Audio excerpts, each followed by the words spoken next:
Ko tun da na je audition suka ce min na dace da wannan role ɗin amma suna buƙatar in ƙara ƙiba. To kuma dama ni ina da jikin ƙiba, dieting nake a lokacin. So sai na daina dieting kawai sai na bar jikina na ci gaba da ciye-ciye na as usual. So kafin a zo a fara aikin ƙiban ya zo kuma da na shiga aka ɗora da ciye-ciye.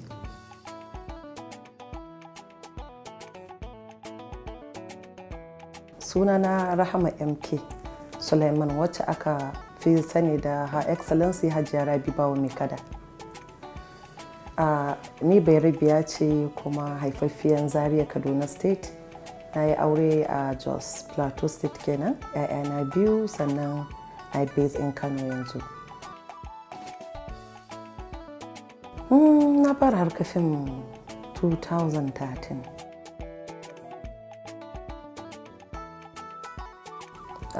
Fim ɗin da na fara da shi da ke guda biyu ne aka yi a lokaci ɗaya, Kin ci amana ta da Nisan kiwo.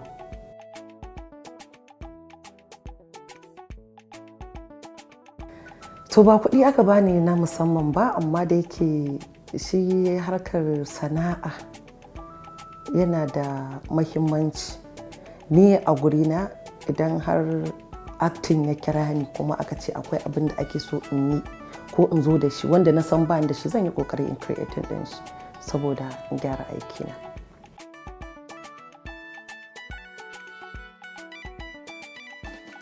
To a yanzu ma ina kan dieting saboda season 6 insha Allah ana buƙatan ɗan rami kuma kaɗan.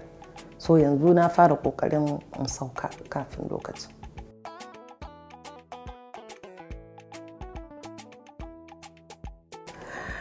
To yawanci gaskiya wasu su ce Her Excellency, wasu su ce Fulani, yawanci sunan da suka fi kirana da shi kenan.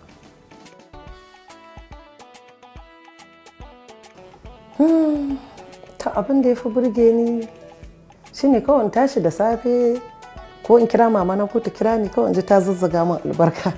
Ina jin daɗi gaskiya.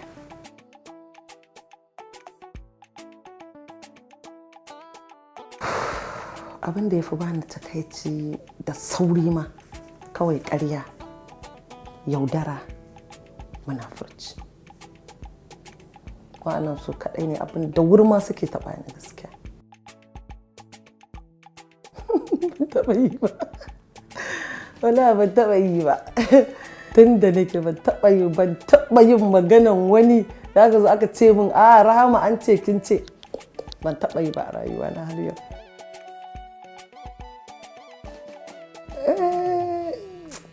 Ina jin ba daɗi in tsire mutum irin ka kira wanda ya ce kaza amma dai ina kan tambaya kamar an ce wane ya mun zan zo in tambaye ki wance an ce kin yi kaza.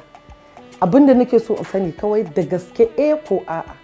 In kin ce kin yi zan ji ɓacin rai cewa na yarda da ke kin min haka, ma in ya kama in kuka zan yi kuka.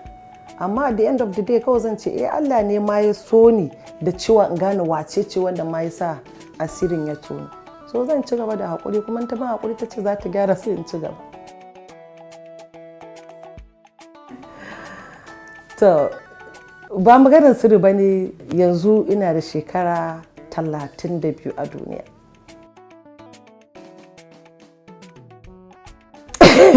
Ban da aure sai dai aboki kawai gaisa, amma ban da magana aure 25 years saboda ina da yara kuma ba zan so yara na su daina mijin da nake aure ba zan so kuma mijina ya irin dinga musu magana su ji kamar irin sun gan shi karami haka ba na so.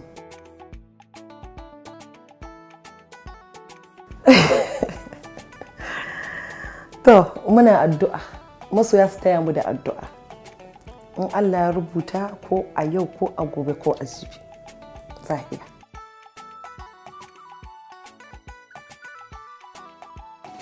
Yawanci wa'annan kawai masu cewa suna so ne, amma wanda yake magana auren da gaske daban yake zuwa kuma da ya zo za ka sani. So muna addu'a dai Allah ya tabbatar mana da alheri. Allah ya bana daɗewa. cikin da yana daɗewa kafin fara harkar film industry, amma yanzu cikin minti 5-10 kawai na gama. Da hannu nake shafa powder kawai dan yi jagirin shafa mai a baki shikenan.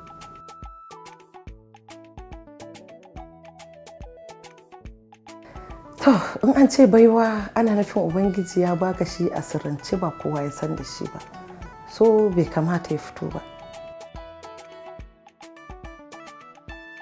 Bayan harkar fim ina harka da ma'aikatan ilimi na jihar Kano SUBEB.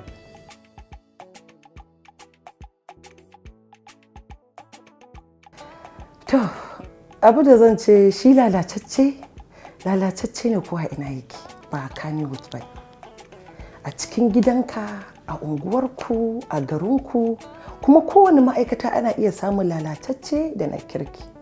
So ba Kannywood ba ne. Duk ma'aikatan da aka ce an haɗu maza da mata ana iya samun komai a ciki. To wannan shine kawai abin da mutane ya kamata su gane. Kannywood kawai saboda harkar social media abubuwan su ya fita. Amma ko abubuwan da ake yi a wasu ma'aikatan ma da Kannywood ba za a yi shi ba saboda suna gudun magana.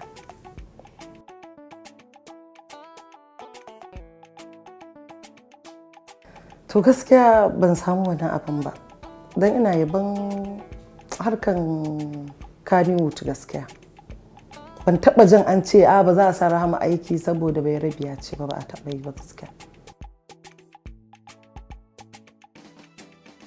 To saƙo zuwa ga masoyana na farko, godiya ta musamman ga mahaifiyata da mahaifina ƙoƙarin da suka yi a kaina. Sannan godiya ta musamman ga dokajin Kano da matarsa Hajiya Salamatu. Dan godiya ta musamman ga tsohon mijina da mu rabu da shi yanzu, ina da yara da shi da uwar mijina mahaifiyar shi kenan. Ba zan manta da kakana da sauran 'yan uwana ba. Sai kuma dukkanin masoyana waɗanda suka yarda cewa in na yi fim ina burge su ko ina sa su nishaɗi ko ina ba su dariya. Su ma na gode sosai da suka ɓata lokacinsu da time ɗinsu don su tsaya su kalle ni.